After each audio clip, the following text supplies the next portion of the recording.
I'm really excited to have one of my dearest friends joining us today. Her name is Wendi Caplan Caroll. Wendi and I have shared a lot of fun times as kids, and then as adults, we've really shared a lot of things about our kids and just reconnecting, honestly, through social media. I think we got together, we went down different paths for work. I moved to Florida, you were in New York. And so when we reconnected, I think we reconnected in the early 2000s. So excited to have you back in my life. I've always admired your work. And as you know, the podcast is Storytellers Behind the Scenes. And as a producer and director, we have a lot of things that go on behind the scenes. But your world is a little different than my world as far as being a TV producer and a filmmaker. You're developing stories in a different way for your clients. So tell me a bit about your early years in your career, because you were in more traditional media, and then bring us to where you are today.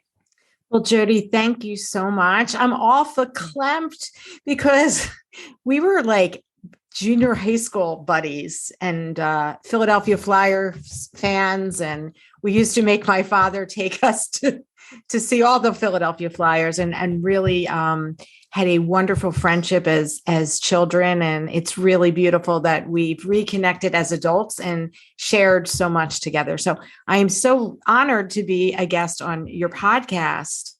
I graduated from Temple University and I started a career in radio and worked in radio in Philadelphia and helped flip a radio station to a new format. I was part of the original Power 99 in Philadelphia and spent some time in radio, and also veered off. And I was in concert promotion and production and got to work in Philadelphia with the Valley Forge Music Fair, which no longer exists, but is part of the Music Fair family. And then I went to New York working for a really big concert promoter, Ron Delsner Concerts. And we did concerts at the Garden and Jones Beach concerts. Got back into radio for many, many years, worked with CBS Radio and MS Broadcasting, Hot 97, Power 99, Kiss FM. And then in the, I guess it was the around 2008, time is all crazy. I left radio and found myself on this path of entrepreneurship and got hired. And it was also at the same time, the economy was busting, but it was also at the same time when social media and email marketing was really becoming a thing for small businesses, for big businesses. And I joined a company called Constant Contact and really got engaged with small businesses because our goal was to help educate and allow small businesses to share their stories via email marketing and social media. How did those experiences in a completely different industry help you perform at a higher level, even at Constant Contact? Because you had a lot of varied experiences. That's funny that you asked that question, because when I entered the email marketing world and this world of digital marketing, I was really known as like the radio girl, or radio woman, I should say. And people just didn't understand, like, what are you doing? Email marketing, social media? No one at that point got it, but it was really, I had a very good ability of this. I'm a natural matchmaker. And I loved connecting people and networking. And my role at Constant Contact in the early days was this ability, how can I connect the brand to small businesses? And I knew a lot of people, and I knew I had been really involved in the small business community with chambers of commerce and small business organizations. And so I was able to kind of connect the dots that way. And it was just like this ability to be able to network and share commonness between different partners. And I think that has been the common theme in my career. leading up to what I'm doing these days, which is owning my own agency and building those kind of programs for my clients. So constant contact is email marketing. Mhm. People don't necessarily know what that really implies. It's like, okay, it's emails and it's marketing. Well, I get a lot of mail and it's kind of like I get overwhelmed, but you're actually telling stories in those emails, aren't you? Because that's what marketing is it that's not? Right. And email marketing is just another channel to share your story as a brand. And I mean, in its true form, email marketing is sending trusted and valuable information to people who have opted in to hear from you. I used to teach that all the time. That was the spiel. And what we used to tell our small business owners who were using the product was, this channel is all about keeping you top of mind, keeping you as a business important in that customer's life. And it's about sharing your personality, who you are, being authentic and telling that story. And that is what, for those that do email marketing successfully, I think they stay true to that. Yeah. People are sending promotional offers, et cetera, right. But it's really staying true to who their brand is. And more importantly, who their customer is and what their customer wants and needs and desires, and being able to share that and offer that up. But it's also about making that connection, right? And maintaining the connection. So even as a storyteller, whether you're telling it in an email form or, on TV, your goal ultimately is to make a connection with your client, your audience, viewers, and that sort of thing. So you started your own business. Yeah. What was the impetus and what made you take that leap? Because we have talked about it a number of times. And, for both of us, we're small business owners, women business owners. And that's not always the easiest thing. But what made you take the leap finally? You ready for the tissues? Bring out the Kleenex. My father died, and Jody knew and loved my father, and my father loved Jody. And my dad, and my mom too, but it was really my father's death. He really believed in me and also believed that I should be an entrepreneur. And after he died, it was just like, you know what? Life is too short. And my father would want me to do this. It was something that I always really wanted to do. I had dabbled in it before, and then I jumped to a full-time job. It was scary. It's scary to take that risk to jump out, and I have no idea. And I have a good friend that I worked with during my radio days. And, after my father died, coincidentally, one day he called me, my partner, David. And I just said, David, you know what? I think we should talk. I think it's time. And we sat down and we talked, and our business, it's officially named Square Biz. Square Biz's foundation is all about the power of the trusted voice. And what we mean by that is that those trusted voices, those influencers, right, that you might listen to them on a podcast, right? Your podcast, your favorite podcaster, your favorite radio host. In many cases, it's your organization or association that you belong to get business advice. And our premise is that these trusted voices, when they share the story of a particular brand, why this brand is of value to their membership, to their listenership, that's going to drive engagement and action. So all of our campaigns that we do are based on that. So what are some of the things that happen behind the scenes for some of these projects that you work on? I know there's a lot of,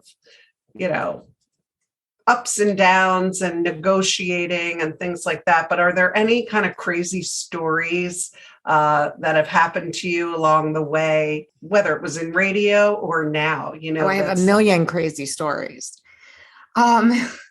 From my early days when I was doing concerts, I mean, I have a lot Yeah, of share some of those. Oh my gosh. So I worked Sex, for some drugs, and rock and roll, baby. Totally. But there was the time when I was told I cannot say the name of the artist. I cannot do that. But this artist in particular would not go on stage unless there was a white scarf draping the piano. This was at the Valley Forge Music Fair Theater in the Rounds. Yes. This artist, they would not go on stage. And it was like showtime was at 8, it was 6. I was 25 years old and kind of new to the industry. And the stage manager gave me their credit card and they said, it was near the King of Prussia Mall. Go to the mall and find a white scarf that's this. I was running. I was so nervous I wasn't going to find this white scarf. I did find it and the show went on, but it was just like this last minute craziness. There was a time when we had a full page ad in the New York Times for a very famous celebrity. And it was a side shot of this celebrity. And this celebrity is a female and their nipple was showing. And the Times, this was in 1986 or 87, I guess. And the Times said, we can't run this ad. We see this person's nipple. And the New York Times was going to press and they said, you have to do something.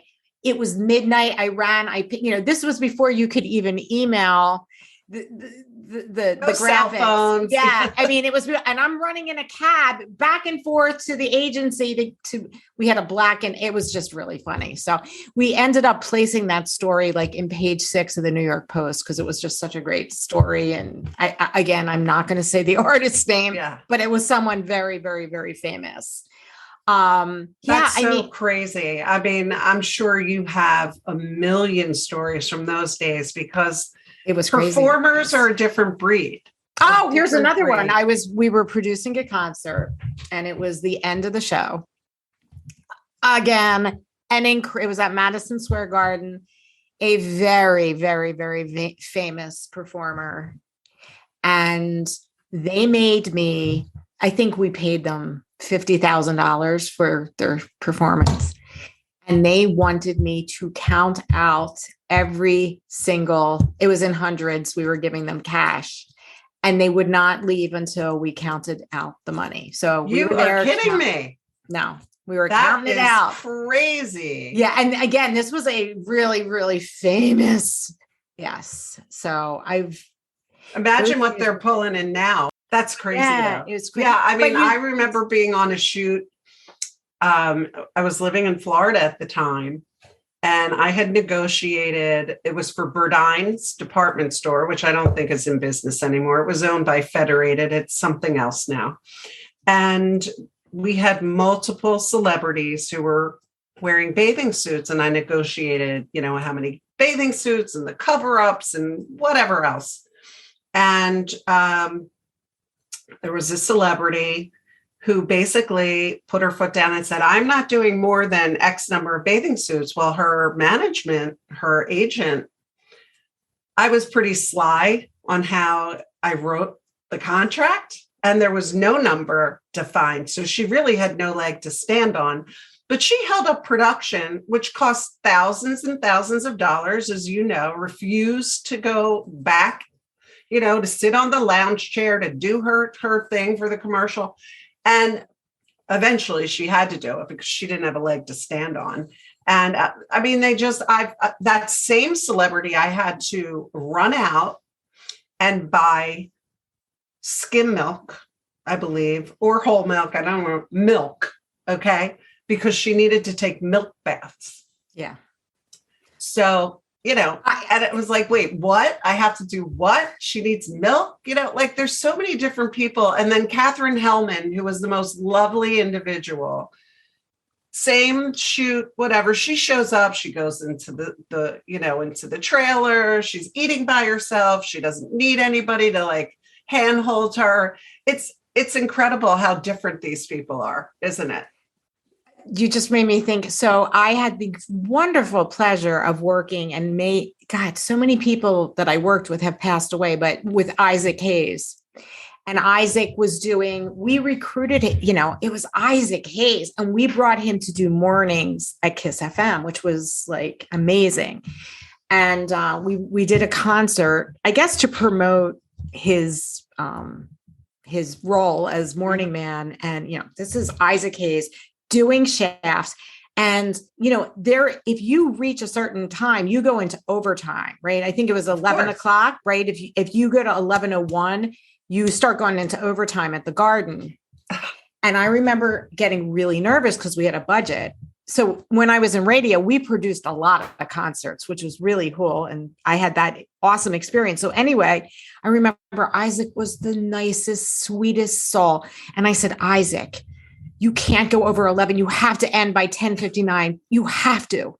So the concert's going at the Paramount Theater. And I'm standing in the sidelines like this going, Isaac, you have to. And he started shaft, looked at me, stopped and said goodbye. And I'm like, oh my God, I completely ruined it. No, I finished. Poor Isaac, I freaked him out so much. It was a classic. It was he was the nicest, may he rest in peace. He was so nice.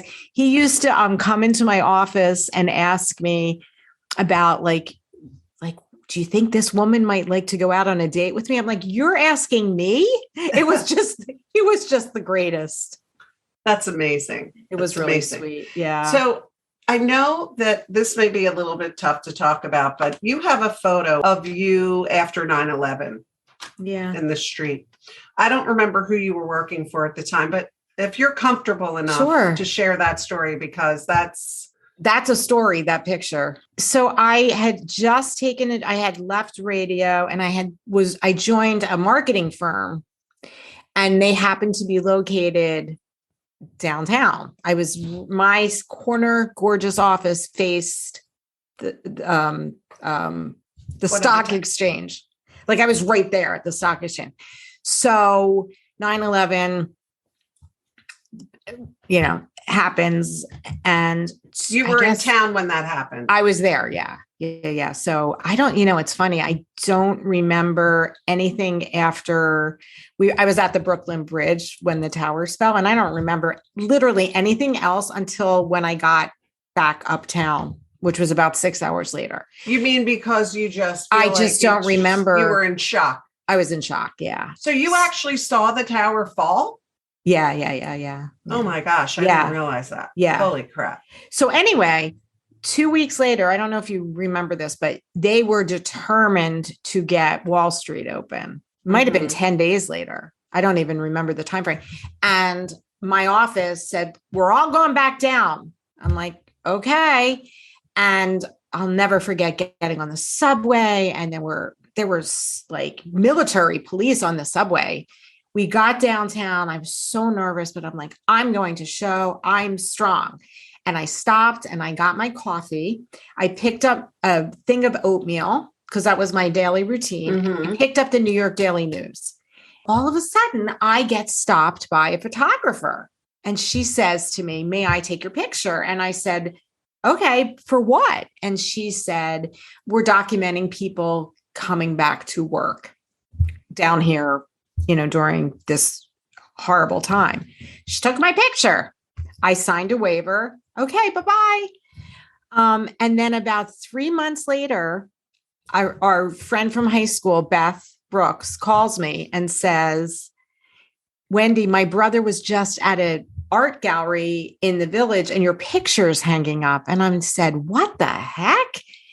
So she gave me the address. I ran downtown and there it was. And it was part of a gallery called Here is New York. And it is a documented book now. It is a documented gallery that has toured the world.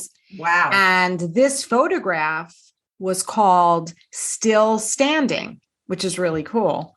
Really. And the cover of the book is a montage of the different photos. And I'm one of the pictures on it, which is crazy. And then I Googled it once and I was like the cover of a gallery showing in Switzerland or something when this thing came. So this is the crazy story. Talk about craziness. It was 2012. I'm working at Constant Contact. I'm giving a list of all of our customers in New York, and I send an email and I get a response. And this woman, Suzanne Upton, responds back and says, "Are you the Wendi Caplan that was photographed, blah, blah, blah, blah, in this?" I go, "I am." She was a photographer. We connected because of this email that I sent with my picture in it, introducing myself, talking, and she responded. Yeah. And then which is really cool. So I learned a lot more about the photograph after that email exchange. So that was a pretty cool story.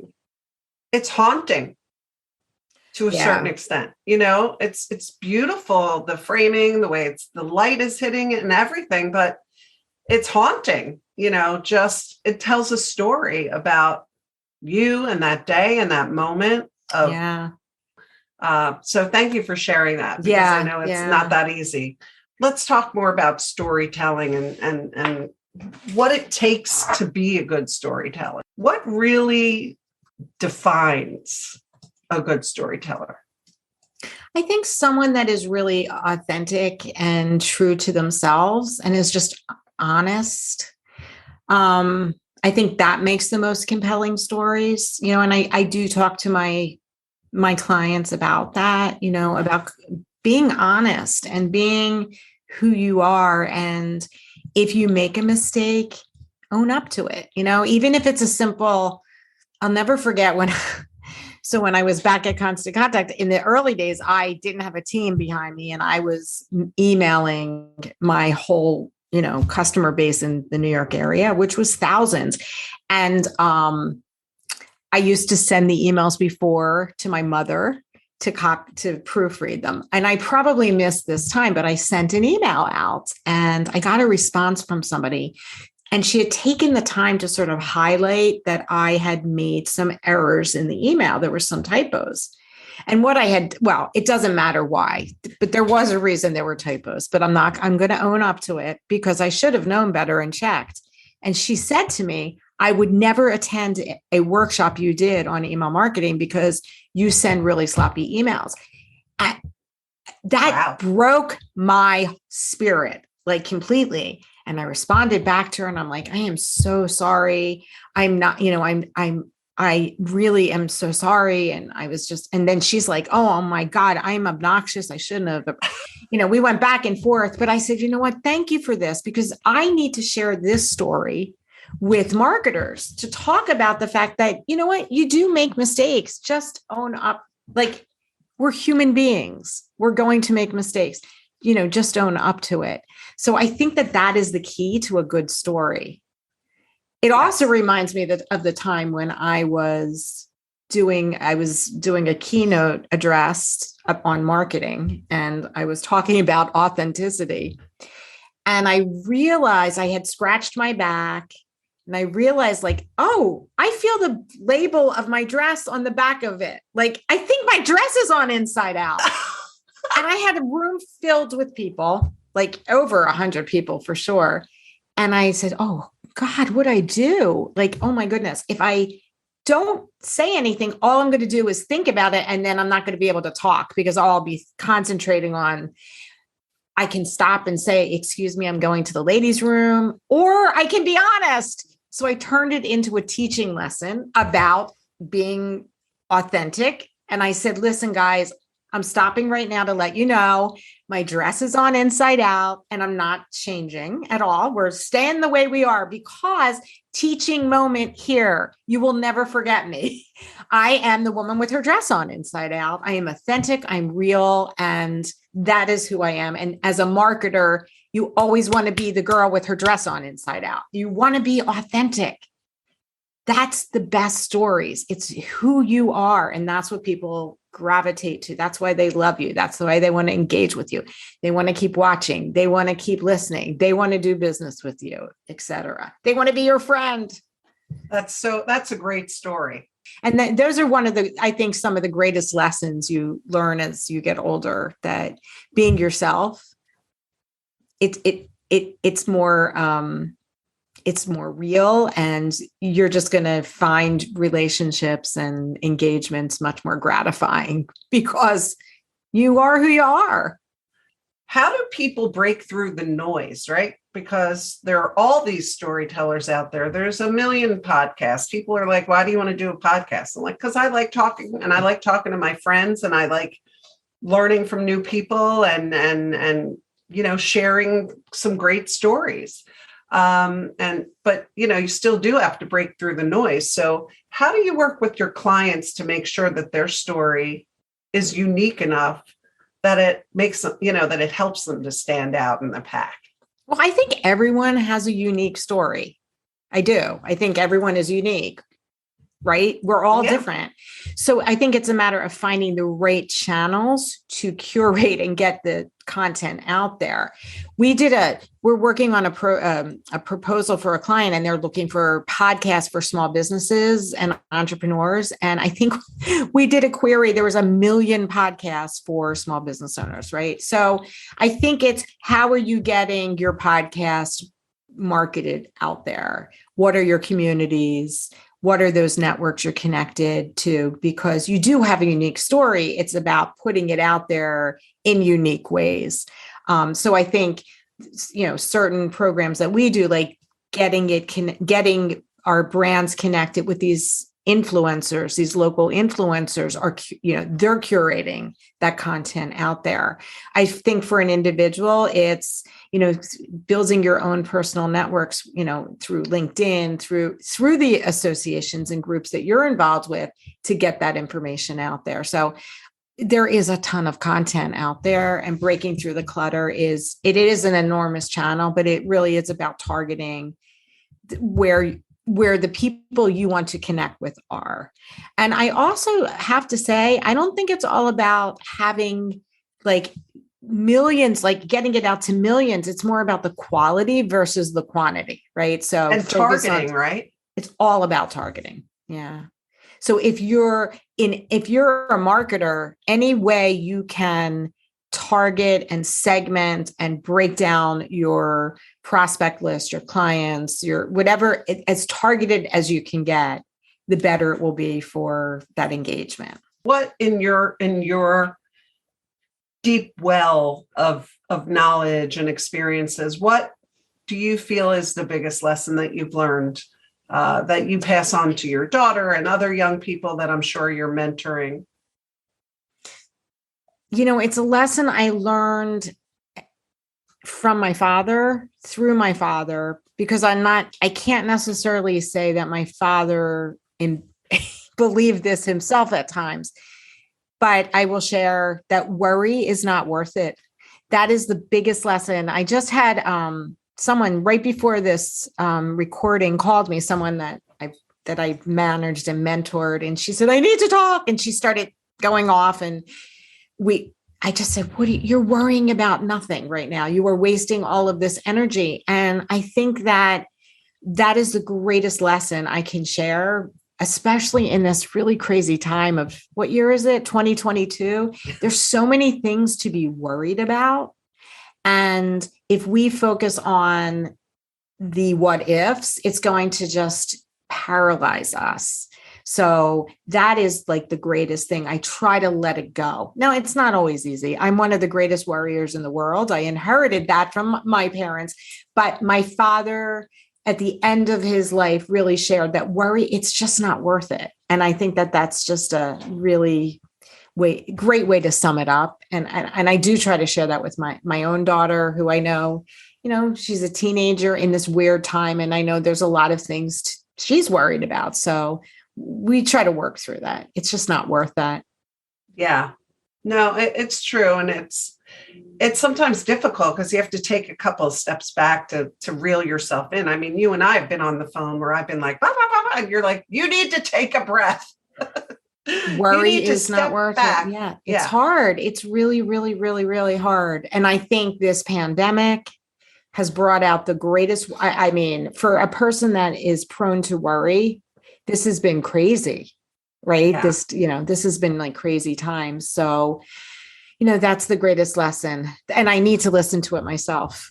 So if you were going to give advice to somebody listening to our podcast, because I'm hoping that there are going to be a variety of ages of people listening, from kids who want to go into TV business or marketing, to people who are interested in just hearing some of their old friends talk or what have you.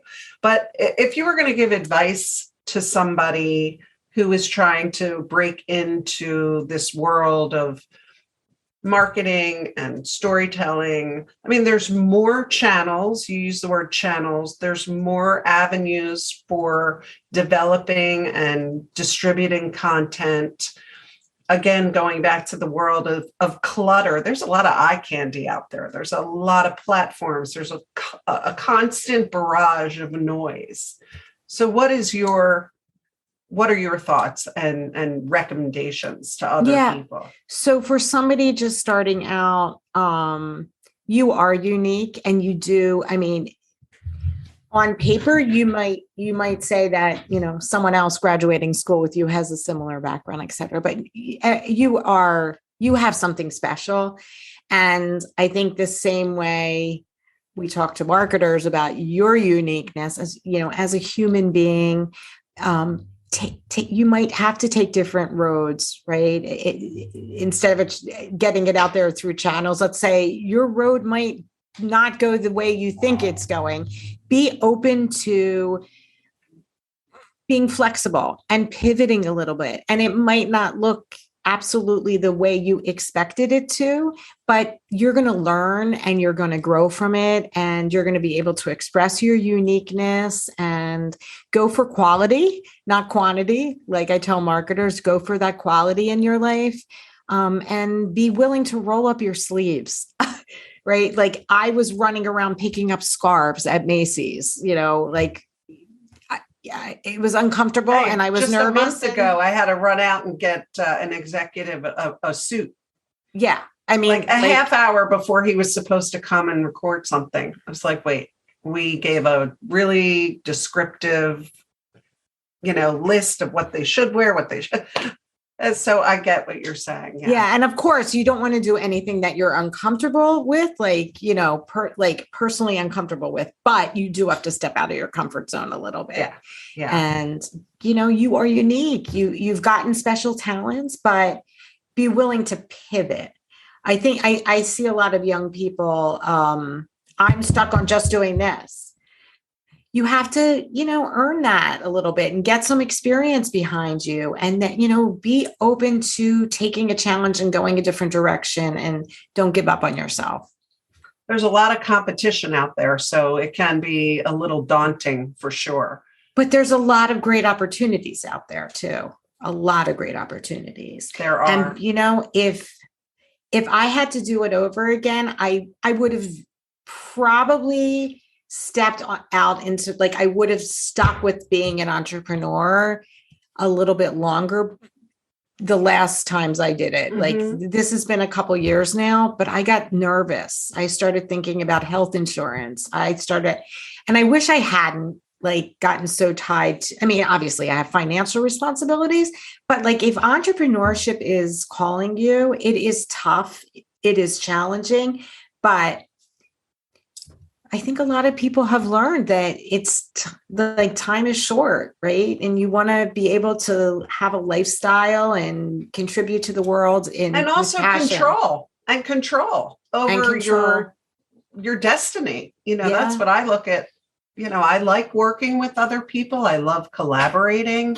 There's many times where I'm constantly looking at, job, listings on LinkedIn or Synopsis or what have you. And I'm like, why am I bothering you doing this? I'm not ever going to go work for someone again. No, nor am I. I don't even do that anymore, which is to me a huge thing, because every other time I tried to go out, I was always job hunting on the side. What? I look at those posts in a way also to see what potential clients might be looking for, because I also think that it's an opportunity that if we maybe present ourselves or Roadhouse Needy in a certain way and say, rather than hiring somebody full time, we can bring this to the table and do this for you as a contract. Yeah, it is a great So, there's all different ways that people can, find leads. and one thing I just want to say too, not only just speak to young people, but to speak to people that are over, let's say 50.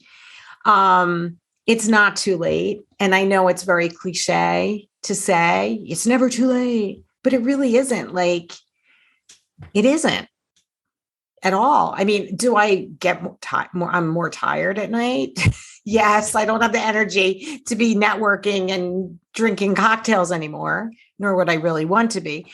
But there's a lot of opportunity. Wait, you don't drink cocktails anymore? Come on. Oh, no cocktail. I can't even drink anymore. Oh my gosh. Yeah, it's totally You gotta work good. on that. Nah, it's good.